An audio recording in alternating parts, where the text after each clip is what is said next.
For revenue teams in today's age, there's one overarching question that everybody is thinking about, which is how can I use AI to drive better performance and faster growth in my business? In all the different areas of marketing, commerce, and sales, there's one in particular that's getting more interest than any other around the impact of AI, and that's search.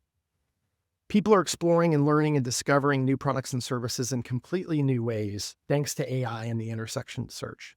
And that's why we're really excited to have Don Batsford as our guest today.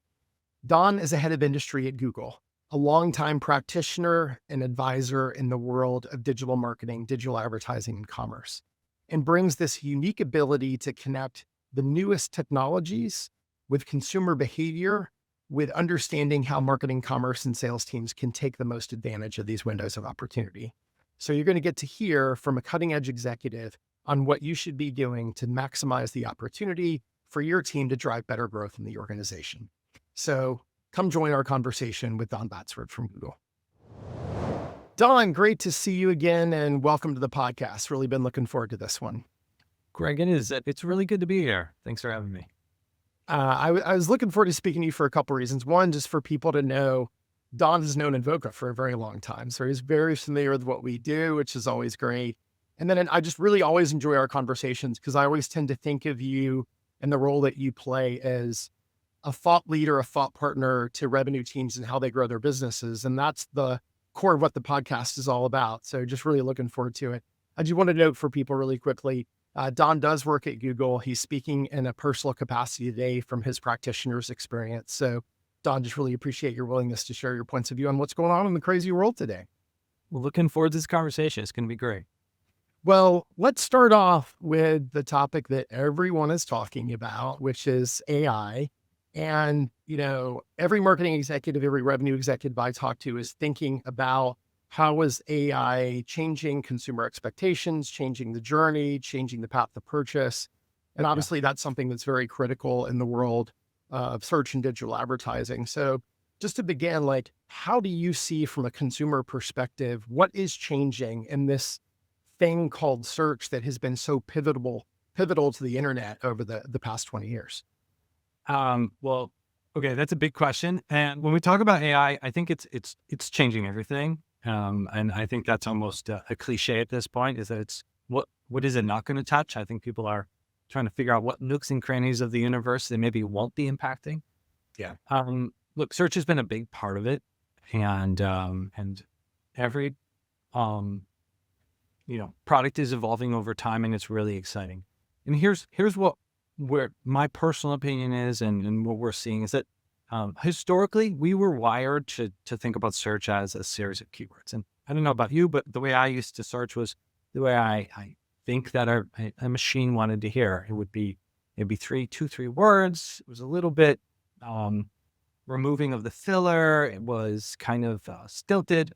And it was because I understood with the capabilities, very impressive capabilities to spider the world's information and pull something back for me in real time. It's not that it didn't seem magical. It just seemed like we had to be practical about when we're interacting with a machine. And we got wired for this keyword level thinking. I think one of the things that's the promise of AI is that it can do lots of interesting things, but it has a big context window. And so what we're seeing from the user's expectation, and then also on the capability side, I think that those are two separate things, is that we're seeing now an expectation and an ability to do long form, conversational, even exploratory conversations with these tools. And that's exciting because what we have here are complex ideas. We have people trying to learn things. Maybe even tasks. You can see this with some of the agentic tools that are coming out, is that there's a higher bar that's being set and it's being met. I think the overarching thing that is most exciting, because I know we have revenue conversations here, is going to be that there's this customer journey, right? And so search is part of that customer journey, but think about everything from introducing a concept in a traditional funnel to this messy middle where you're learning about things, to when you're interacting with a product or service, to even the care and feeding of a customer after the fact. Those are all being made better on from a standpoint of the user and also from a company standpoint by AI. Pretty exciting. Pretty Yeah, exciting. it's amazing. I mean, I'm speaking myself now less as a software company executive, more as a consumer myself, but You know. I feel like Google has adapted, kind of gone like up the stack and adapting to my world. I'll give you an example. I was Yeah. in New York this summer with my wife. We were sitting at a rooftop bar and we were debating what the name of the building was in the distance of, it wasn't the Yeah. Empire State Building. It was something that was a little bit more than. And I whipped out my phone because all my life I've been like, Google, whenever we have questions, like Google settles the marital conversation. I wipe up my phone. I use image search. And honestly, this building was way in the distance. And like I used image search, I zoomed in and boom, it comes back and is like, here's the building, here's the name of it, here's when it was constructed. And so the Google was like able to adopt into the nature of my interaction I was having with the world, as opposed to me taking my interaction, sort of using me as a human API and translating that to Google-ness. Yeah. And that experience and sort of the back and forth conversations, I feel like it's taken these core concepts of search and adapted it to our natural way of engaging as humans in kind of a way. This again, me as a consumer, not me as a marketer speaking. What I think is really interesting, and you're touching upon a truth there, is that a lot of these tools are unlocking incremental use cases.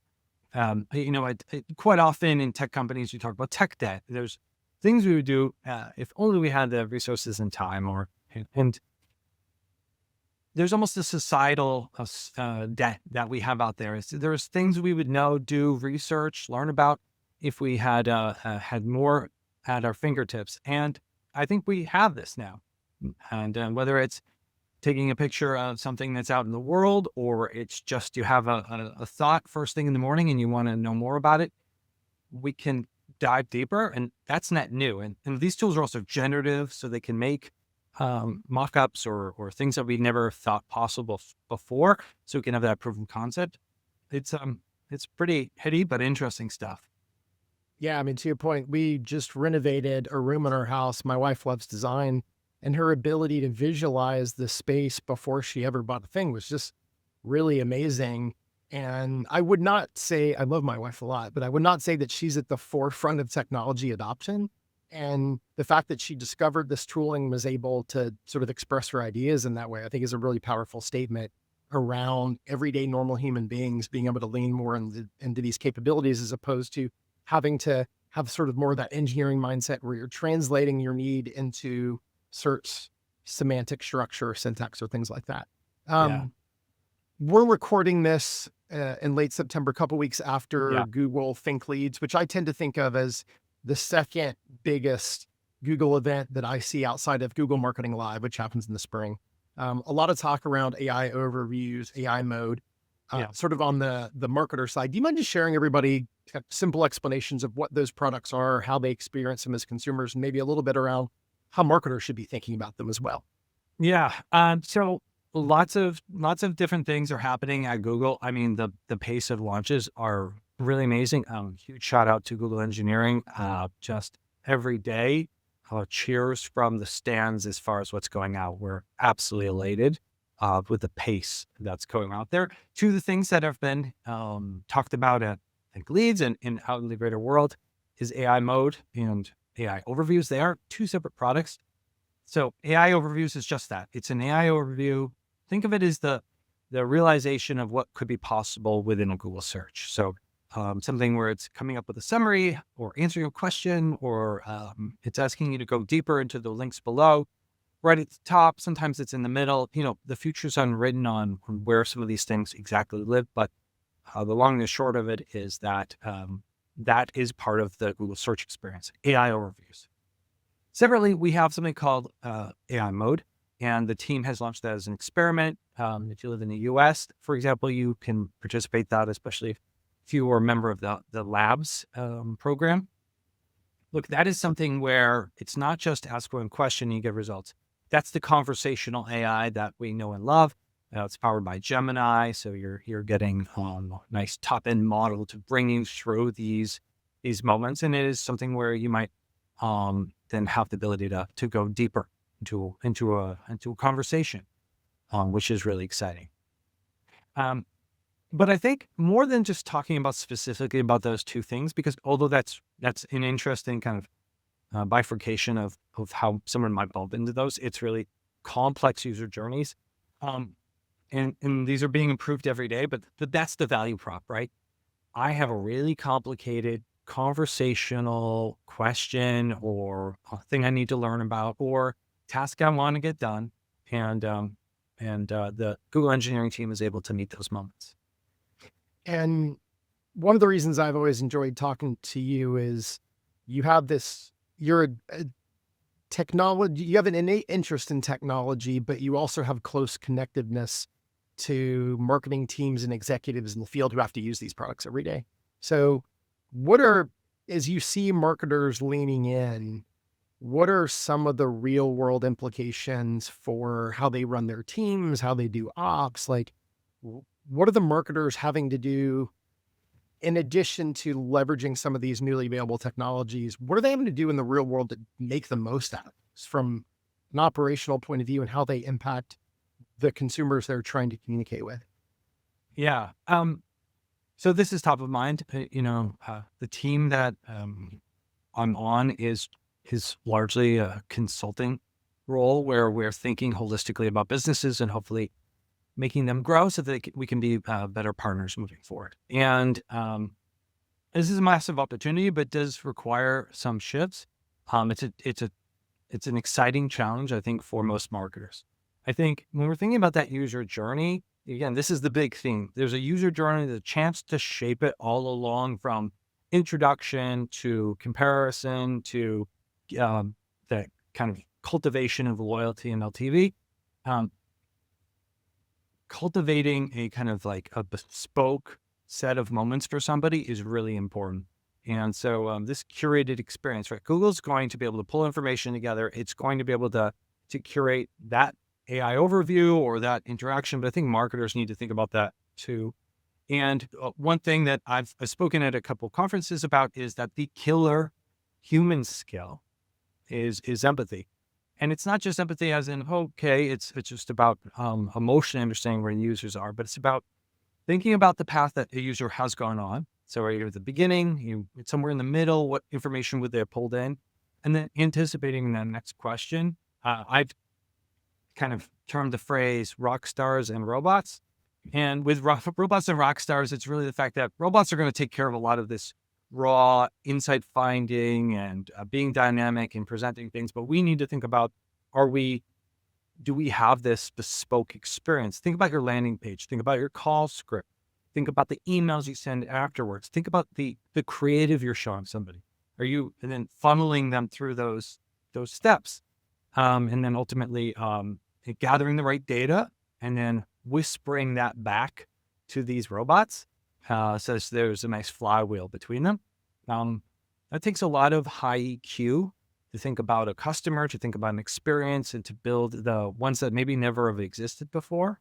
It's very entrepreneurial and exciting, but yeah. And it's interesting. I just want to note for the audience too, Don, a lot of your experience is in a lot of the same industries where we do a lot of work in Invoca. Mm-hmm. These tend to be more complicated buying journeys, they're either expensive, you don't buy them very often, so you kind of forget. I know every time I get a mortgage and I have to refinance, I'm like, I've forgotten how to get a mortgage again and what the Yeah. process is.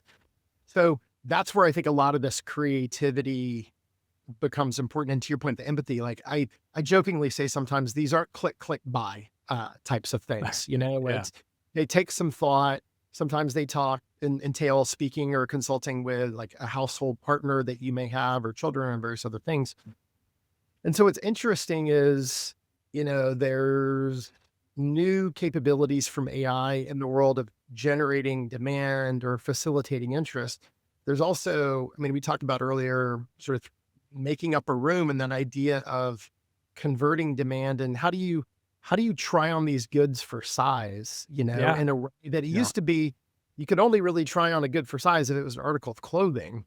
And now it feels like AI is opening up more possibilities of new ways to get to know a product or service before you ever really get there. Have you seen anything that you thought was interesting in that world too? Yes. first of all, anticipating the first or second question based on knowing the user's questions. If you are answering those as soon as they hit, say, a landing page, or if you're thinking about when the call center person starts their script, if it starts halfway through and in their trait, you have a chance to delight people. And so you're not necessarily always trying it on. It's not like sweaters or shoes. And I love commerce, but commerce isn't always associated with a landmark moment in your life, right? It's Yeah. about these are buying a house, having a child, getting a car, moving. I mean, these are sweaty palm moments that where you need a confidant to walk you through what you don't know, because to your point, you need someone who's professorial, someone who's going to sit there in the classroom of that moment, whether it's a page, service, or a phone call, to help you know what you don't know and then make a decision. Maybe make one of the biggest decisions of your life, and something that you might sit with for 20, 30 years. I made a decision on life insurance. Well, I was going to say a long time ago, but how could that possibly be possible, given my young age? But a while ago, When you turn 30 a year or two ago, Don, that's when you start thinking about life insurance. love it, love it. But that being said, it's a decision I made. I was considered, and then I am a high LTV user of that product, but it's something where I went from no information to old information, and then the loyalty aspect of it came up afterwards. Yeah. So to your question, there's a lot of opportunity to delight those customers in all of those moments. Well, it's interesting. While a software practitioner today, I used to be a consultant too. And I remember in my days at BCG, we would do a lot of consumer observation. I remember one of my favorite stories, Don, is we were doing work for SMB business owners, and we went to visit an SMB business owner who ran a yoga studio in Haight-Ashbury in San Francisco. And we walked in the door, and her first ask of us was, "Do you mind taking off your shoes?" And I was just very grateful that I had worn nice socks that day. But it's interesting because, you'd made this point in one of our conversations. One of the great abilities of AI is to aggregate data. Yeah. It's both to aggregate quantitative data in a way that we haven't had the ability to before, but also to derive insights from qualitative data. You think about, we talked about contact centers and like Yeah. contact center conversational data. So we got more data at our fingertips than ever.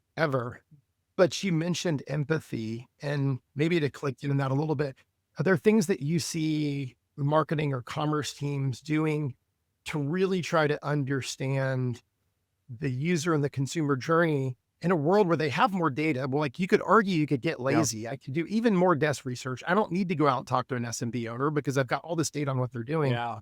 Is there an example that comes to mind for you of a client or a customer who's really gone to the next level of using that empathy as well as the data and the intelligence that AI provides? Okay. It's a good question. And thinking about this right now, from what I see, is that I wouldn't say lazy, but traditionally, many performance marketers, and quite often a lot of brand marketers, said this: let's test and then make a decision. So, for example, performance marketers, there was the best TV commercial, the best YouTube commercial, the best creative app, the best landing page, the best product price point, the best call script. And there was the best. And it was essentially a question to be solved, right?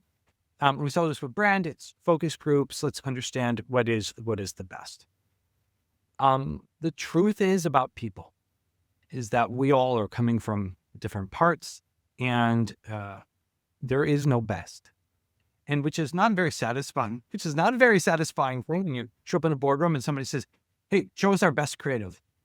And then you answer with a bunch of questions afterwards. Okay, when you say best, do you mean for this audience cohort? Do you mean for this part in the buying cycle?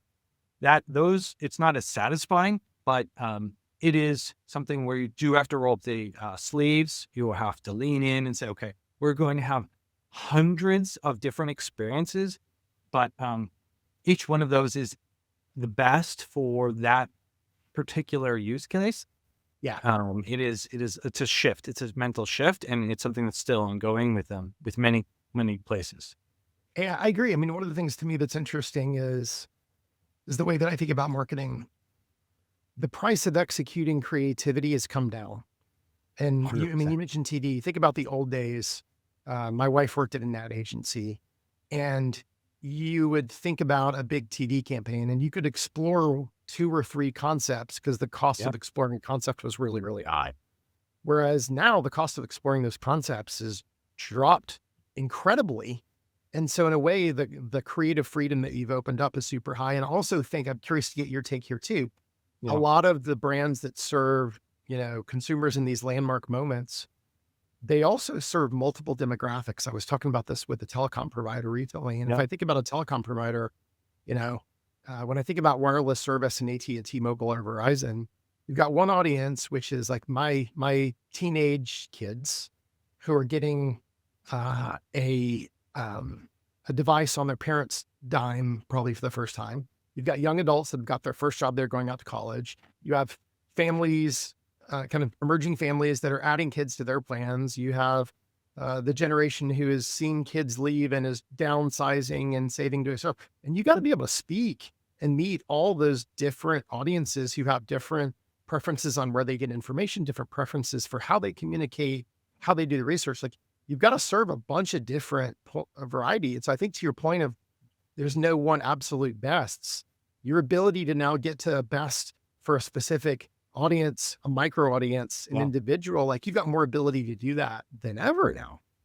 And there's two parts of that. One is discovering who those different audiences are, um, and thinking then about who the decision makers are, who's influencing it, and then being able to speak to them. And really large sets of data. Think about unstructured data sources that maybe historically people who are really experienced knew, where they said, "Oh, well, they could probably just if you just get the pro who's been there a long time, they just whiteboard. They could whiteboard out probably a dozen different cases, and then and that would have been great." You now can have them validate what is those cases out of the unstructured data and maybe a couple other new use cases and then come up with creatives for them. And then to your point, if iterating is a very low cost to build and strike a set was Herculean before, but now Yeah. it's, yeah, we're going to another one and try it out. And you start to see and build muscles for a well, all things are possible world. It's really exciting. It has big expectations on human project management and getting things out the door. So that it's not that we get to go down to a 2-day work week. It's that we just get to be better. We get to be better companies and meet users where they are, which is it's the opportunity ahead of us right now. I think the challenge too, and the human element of this is we're all subject to inertia. We all tend Mhm. to Yeah. continue doing the things the way that we always have, yours truly. And I'm gonna use a technical term in a minute. Like in a way, what we're trying to do, and I see a lot of companies trying to do, is you're trying to refactor your company, yeah, essentially. Like you're trying to re-architect the value chain of, what people are doing versus what technology is doing. And I think leaders, if they don't show and exhibit some appreciation for that fact, that's Yeah. an area where you can get things wrong because you do have to I think we're trying to more proactively take on that refactoring and make sure that it happens. But you also have to realize there's a real human element to that. And people, I think now I'm talking more about how teams operate themselves as opposed to the interaction between a brand and a consumer, but how a Yeah. marketing team or revenue team operates. Like people have their ways of working. They've been trained in that. They see value in that. They have identification in that. That's my job. And I think trying to figure out how you do that refactoring and bring your people along, I think that's a big challenge too that I've seen in our own company and a lot of the companies I've talked to. Yeah. But and you don't have to do everything all at once. I mean, if I was an executive right now and I was thinking, okay, where can I have a few entrepreneurial moments amongst my team where I have expectations that they could step up? Um, I touched upon it, like right now, video or visual content, um, not optional anymore. Yeah. Users have expectations that they are going to see information presented how they want. So that might be something where it's audio, it might be text, it might be video, it might be an infographic. All of those things should be able to be produced and have a system to be produced fairly straightforwardly to make sure that they're useful and doing what they want to do. That's a whole separate conversation. But if you're not doing those things, now the cognitive cost of those has come way down, and you can have a proof of concept on those in pretty short period of time. I think also a thing that where people maybe weren't doing is the edge cases historically. And look, I'm not saying that we need to have a question and answer about every possible thing, but I do think that one of the most valuable pieces of empathy is knowing when a novel thing happens and you have question that somebody has a partner in that. So it could be on the phone, be on a web page, it could be in the ad. Knowing when you have those edge cases, and it's big and it's a big expectation, but you could essentially lean into those where it didn't make sense before because the cost of going after it was so large. And now you can sit there and say, okay, with cognitive costs come way down, where can we meet more of these consumers? We were so focused on just that kind of that main trunk of our business. And where can we expand out and diversify our use cases a little bit? I think it's really interesting. Yeah. We've mentioned video a couple times. Yeah. That's an area that I feel like somewhat propelled by AI, but almost also in parallel is changing really quickly too. The shift towards streaming and how, the adoption of that, how massive that's been. The fact that streaming is almost entirely an authenticated experience from a data perspective. And I know this is a topic that you love as well. Just maybe set the table a little bit at the macro level in the world of marketing. Like what's going on with TV video streaming? Where do you think the opportunities for marketers are? What do you find interesting in this ever-changing world? Yeah, so I have this turn of phrase I use a lot, which is essentially just let's think about rectangles, because I'm not thinking about TV in a box anymore. I'm thinking about the monitors. When back in the day we used to call them the monitors that are around us, right? These are the rectangles. So historically, we would have had a desktop computer, and then we had a laptop, and then we had variants of phones, which was that rectangle was in front of us. And then the TV has now joined into the rectangle club. And their orientation shifts around about whether there's expectations for vertical video or it's horizontal. But I think where I mentally have shifted is that streaming and on demand and over the top and all these things that have come up for years, connected TV, the usage is because we have another opportunity to put whatever we want on a rectangle. So, and that's kind of obvious when you think about it, but it's exciting then if you are somebody who's in digital marketing. So where you're saying, okay, I want to connect with people on the desktop, I want to connect them on the phone, I want to connect to them on the TV. You should think about those are not options that you have to be there as part of it, have to be where the user is. And sometimes you can even combine them. The TV is really exciting because you could put a phone number or a QR code or some other kind of call to action for a URL or some kind of even some kind of other coupon code or identifier there within it that says, make this connection happen. And you're making it easier being empathetic to the user so they can follow through on the ask. I'll interject really quickly. Whoever came up with pause ads, give that person $1. It's one of those things that once you experience it, you're like, why haven't we always had this? Just because it's otherwise kind of useless real estate. And so that's one of the things that I've seen that I thought was just like a brilliant advertising innovation that is intrinsically native to the medium of the square that you're using, right? Like it would not work on my phone, or it would not work in the same way. And so I thought that's been super interesting for me to see too. And I think what's important about all of this is that a lot of this delivery and content is that ads are part of it. And I think that's part of the back and forth that's happening is that there are opportunities for us to put responsible, targeted messages to people at the right time in the right place and make it feel that it's natural and it's flow where it is something where people appreciate it. And I quite often will hear about something being researched or bought just because they saw an ad and they want to have that as it's cocktail party conversation more than anything else. People get excited because you're constantly refining it back to this overarching thing.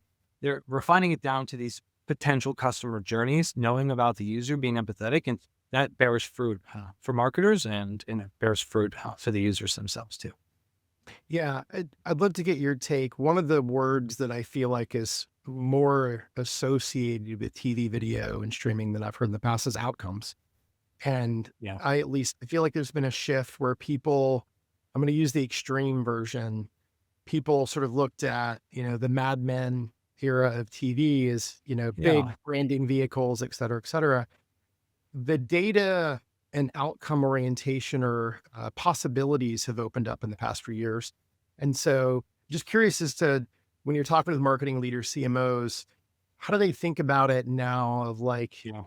is it, one of the things I always ask teams is I ask them where they manage TV and video, and Yeah. that for linear TV, they'll be like, oh, that's over in the brand team. And then the Yeah. question thing is I always ask about YouTube. I'm like, who manages YouTube? Because it's like this jump ball between the two teams and how they think about it. So how are people thinking about brand and performance around TV, video, and streaming these Yeah. days? I think to take a step back, one of the smartest people that's been in our industry is Mary Maker. And she always would famously publish a set of thought leadership pieces, which essentially had lots of great information. But to my simple mind's eye here, we have a big bar that says where the people are, where the eyeballs are, where the usage is. And then a smaller bar that says where the marketers are, where the investment is, where the ads are. And she famously said this about whether it was online or mobile phones. She would point out wisely, this is where the people are, and you're not there. And I think connected TV is in that moment where this is where the people are, and this is where the advertisers are. It's largely something that's an emerging market for many conversations. So whether it's on the brand or the performance side, I think it's really exciting. It's not a solved question because there's so much possible out there. The capability of being able to make hundreds of iterations on your heart's desire for video creatives and then have really interesting bespoke customer journeys. We are in the first inning of that, and so I think we can do a lot more for that. But to Mary's point, it's like let's think about this from 10,000-foot view. Let's follow the user and understand that. That's where I think we're at, where there's big opportunity for marketers, kind of crack open more and more of these large formats that are in the living room, very impactful. Quite often when you have a phone in your hand and you can interact with it, very exciting and full of possibilities for marketers. Yeah. Yeah. No, it is the new age, the new era. The possibilities and the avenues are more wide open today than they have been in a really long time. Don, thank you so much for joining us. Great catching up with you. Like I said, I always enjoy our conversations because it's the best of understanding product technology and what's possible mixed with the practitioner point of view of what are people doing on, in the office, on the street day to day. So really awesome to have you. One final question for I always like to just help people get to know you a little bit more on the personal level. Travel, like if you could pick one place in the world you want to visit and where you want to go, what's on your dream list? Where could I go? Well, honestly, I'm open. I get to travel a lot for work, but one thing is You're like, I just want to be back at home. No, I'm very open for lots of places. So I do like travel. I don't think there's a place I've gone that I haven't enjoyed. Yeah. But I think probably the next piece of bigger travel that I'll go for personal will probably be Japan. I always find that that's so well spoken of by colleagues and peers and friends. So that's going to probably be on the docket in the near future. And being in New England, are you a skier? I am a skier. Yes. Okay. So whole family skis. Yeah, then you go do, I've wanted to do the wintertime trip to go out skiing in Japan. And the problem when you have kids is you can go at Christmas or you can go at spring break, and like one's a little bit too early and one's a little bit too late. But I share in the desire to do that trip. I haven't been to Japan either. Well, good. Well, like I said, awesome for the time. For those in the audience, if you're interested in learning a little bit more about some of the Google products we talked today, we'll drop a link to the Think Leads stream in the description. That's a great resource just to learn about, if you're a marketer, all the ways that you can take advantage of AI throughout the Google YouTube ecosystem. And otherwise, Don, appreciate having you. Look forward to seeing you again sometime soon. Craig, it was a pleasure. Thanks again.